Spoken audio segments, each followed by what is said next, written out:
السلام علیکم۔ میں امید کرتا ہوں آپ سب لوگ خیریت سے ہوں گے۔ دیکھیے، زندگی کا ایک عرصہ گزارنے کے بعد انسان کے ذہن میں ایک خیال جنم لیتا ہے کہ زندگی جو کہ بہت ہی مشکلات کا شکار ہے، بہت پریشانیوں سے دوچار ہے، اور آپ کو یہ راستہ نظر نہیں آتا کہ اپنی زندگی کو خوشگوار بنایا جائے، اس میں سکون لایا جائے، اس میں کامیابی لائی جائے، اس میں بہتری لائی جائے۔ تو جب انسان اس طرح غم اور پریشانی کی گھاٹی میں کھڑا ہوتا ہے اور ساتھ یہ سوچ بھی ذہن میں رکھ کر آگے بڑھنے کی کوشش کر رہا ہوتا ہے کہ میں آگے نکلوں، تو پھر انسان کو اپنی زندگی کو خوشگوار بنانے کے لیے کیا کرنا چاہیے؟ دیکھیں، میں نے دو چیزیں سیکھی ہیں۔ وہ یہ ہیں کہ زندگی اگر خوشگوار بنانی ہے تو پہلی چیز تو یہ ہے کہ یہ چیز واضح کر لیں کہ آپ کیا بدل سکتے ہیں۔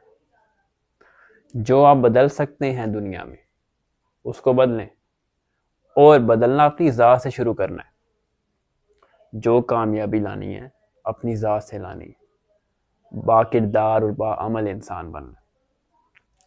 اور جو چیز بس میں نہیں ہے، جس کو آپ بدل نہیں سکتے،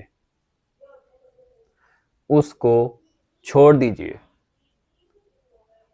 اس کو بدلیں جو آپ کے بس میں ہے۔ اسی ضمن میں مجھے رابرٹ فراسٹ کی ایک نظم دا روڈ ناٹ ٹیکن وہ یاد آ گئی کہ ان کا کہنا یہ ہے کہ میں ایک دوراہے پر کھڑا ہوں، میرے سامنے دو راستے ہیں۔ ایک وہ راستہ ہے کہ بالکل سموتھ ہے، اس میں درخت ہیں، صاف ہے، بالکل کانٹوں بھری راہ سے خالی ہے، بالکل سیدھا راستہ ہے۔ جبکہ دوسرا راستہ وہ تھوڑا اس میں ڈھلوان ہے، اس میں کانٹے ہیں، کھار ہے، اس میں پریشانیاں بھی آ سکتی ہیں، خطرات بہت ہیں، اور اس راستے پر بہت کم لوگ گئے ہیں، اور اب وہ سوچ رہا ہے کہ میں کون سا راستہ چوز کروں۔ اور اسی دورائے پر کھڑے ہو کر اس نے فیصلہ کیا کہ میں اس راستے پر جاؤں گا جس پر بہت کم مسافروں نے سفر طے کیا۔ تو یہاں سے تو آپ کو اندازہ ہونا چاہیے کہ زندگی کبھی بھی سموتھ نہیں ہوتی۔ ہر محاذ کے جو پرابلمز ہیں، ہر محاذ کی جو پریشانیاں ہیں، جو چیلنجز ہیں، وہ مختلف ہیں۔ تعلیم سے نکل کر پیشہ ورانہ زندگی میں آنا، آپ کو فرق واضح ہو جائے گا کہ وہاں پر مسائل اور تھے اور یہاں پر مشکلات اور ہیں۔ تو ہمیں کیا کرنا ہے؟ ہمیں اس راستے پر چلنا ہے جس پر بہت کم لوگ گئے ہیں۔ اپنے اندر یہ عزم اور حوصلہ پیدا کرنا ہے کہ میں اس راستے پر چل لوں گا، میں وہ سفر طے کر لوں گا، کیونکہ وہ آپ کے بس میں ہے۔ اللہ نے انسان کو صلاحیت دی ہے کہ وہ جو سوچ سکتا ہے وہ حاصل کر سکتا ہے۔ اشرف المخلوقات ہے، فرشتوں کو حکم دیا کہ اس کے آگے جھکو، کیونکہ وہ ایک عظیم مخلوق ہے اللہ تعالیٰ کی۔ اور ساتھ ہی اس کو وہ صلاحیتیں دی کہ وہ چاہے تو پہاڑ سر کر جائے، چاہے تو سمندر کی گہرائیوں تک پہنچ جائے، چاہے تو زمین میں چھپے خزانوں کو کھود ڈالے، ان کو تلاش کر لے، چاہے تو آسمان کی بلندیوں کو چھو دے۔ لیکن بات شروع ہوتی ہے چاہنے سے۔ اس کے برعکس کچھ ایسی چیزیں جو انسان کے بس میں نہیں ہوتی، ان حالات میں وہ ان کو بدل نہیں سکتا۔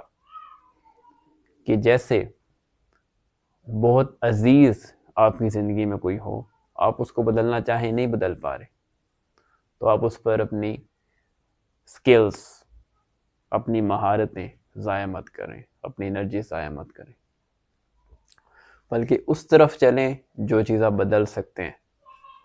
ایک ادارے میں آپ ہیں، اس کو بدلنا چاہتے ہیں، ایک ملک میں آپ ہیں، اس کو بدلنا چاہتے ہیں، پہلے اس کے مسائل کو تسلیم کریں، حقیقت کو قبول کیجئے، اس کے بعد یہ بھی قبول کیجئے کہ آپ کر سکتے ہیں۔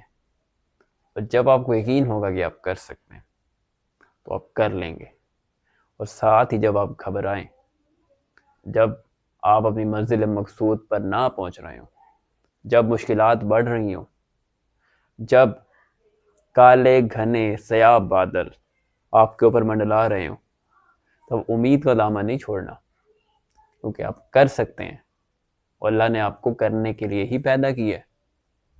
سب کچھ کر سکتے ہیں آپ اللہ کے حکم سے، اس کے فضل و کرم سے. تو ہمیں کیا کرنا ہے؟ خوشگوار زندگی بنانی ہے تو پہلے یہ دیکھ لیں ہم کیا کر سکتے ہیں. جو چیز بس میں ہے وہ کر دیں. لیٹ ہو گئے ہیں، امینڈمنٹس لے آئیں ابھی، اور شروع کیجئے وہیں سے جہاں سے چھوڑا تھا، اور منزل حاصل کر لیں. اگر ایسا نہیں ہے، ابھی آپ انیشل سٹیج پہ ہیں، تو شروع سے سٹارٹ کر دیں. اور اگر کوئی چیز ایسی ہے جو آپ نہیں کر سکتے، جو ایک ماضی کا ایک بہت ہی غموں بھرا فسانہ بن چکا ہے، تو اس کو ریکال کرنے سے بہتر ہے کہ آپ اپنا مستقبل بہتر کریں، ایک نیا ماضی لکھیں جو کہ ہمیشہ آپ کو خوشگوار بنائے، خوش کرے، آپ کو سکون دے، آپ کو لطف دے. زندگی بہت مزے کی ہو جائے گی. سکون تلاش کرنے چلا تھا میں زمینوں پہ، پہاڑوں پہ، سمندروں پہ، اور یہاں تک کہ آسمان کی بلندیوں پہ. اور سکون ملا مجھے کہاں پہ؟ اپنی ہی ذات کو کھوجنے میں. تو اپنے اندر چھاتی ماریں اور حقیقی مقصد کو نکال لیں، حقیقت کو پہچانیں، پہچاننے اپنے آپ کو، اپنی ذات سے شناسائی پیدا کریں. رب سے بھی شناسا ہو جائیں گے. جو رب سے شناسا ہو گیا اس پہ نہ تو کوئی غم اور نہ ہی کوئی افسوس اور نہ ہی کوئی پریشانی. میں امید کرتا ہوں آپ لوگوں کو ویڈیو پسند آئی ہوگی. دیکھنے کا شکریہ. دعا میں یاد رکھیے گا. اللہ حافظ.